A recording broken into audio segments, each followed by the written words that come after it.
इस वीडियो में मैं आपको रहस्यमयी रूपकुंड झील के बारे में बताऊंगा, जो उत्तराखंड में स्थित है। रूपकुंड एक रहस्यमय झील है। वर्ष के लगभग 8 महीने यह बर्फ से ढकी रहती है।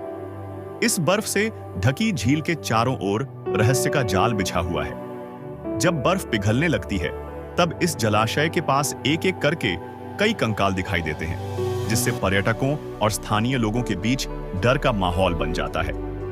क्या आप जानते हैं यह रहस्यमय झील कहां है? हिमालय की गोद में उत्तराखंड के चमोली जिले के वाण गांव में स्थित इस झील को रूपकुंड कहा जाता है। यह झील समुद्र तल से 16,499 फीट की ऊंचाई पर स्थित है। इस झील में इतने सारे कंकाल कैसे आए? 1942 में एक ब्रिटिश गार्ड ने पहली बार बर्फ से ढकी इस झील में कुछ हड्डियां देखी। गर्मियों में जब बर्फ पिघलने लगती है, तो हड्डियों और कंकालों की संख्या बढ़ने लगती है। प्रारंभ में ब्रिटिशों को यह लगा कि 1942 में द्वितीय विश्व युद्ध के समय जापानी सैनिक इस रास्ते से भारत में प्रवेश करने की कोशिश कर रहे थे और रास्ता भटककर किसी दुर्घटना में मारे गए थे। बाद में ब्रिटिश नृविज्ञानियों ने हड्डियों का परीक्षण करके कहा कि ये हड्डियां जापानी सैनिकों की नहीं हो सकती, क्योंकि ये हड्डियां बहुत प्राचीन थीं। कुछ स्थानीय लोग मानते हैं कि यहाँ एक समय एक समूह ने बारी-बारी से आत्महत्या की थी। यहाँ आत्महत्या की प्रथा भी थी।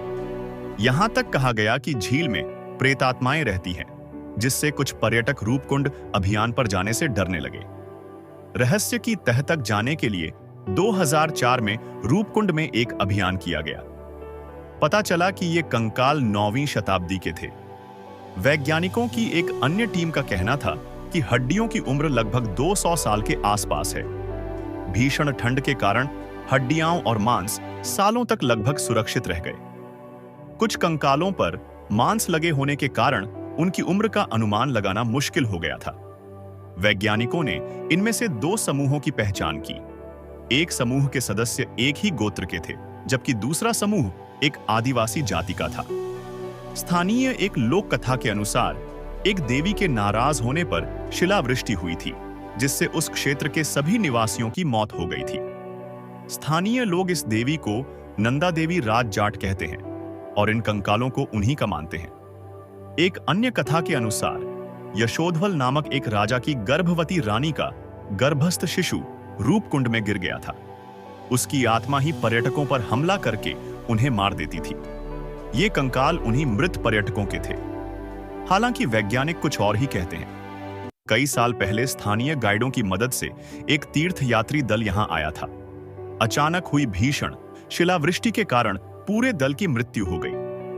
हर खोपड़ी में एक गहरी दरार थी और शोधकर्ताओं के अनुसार इस छोटे लेकिन गहरे आघात से ही उनकी मृत्यु हुई थी।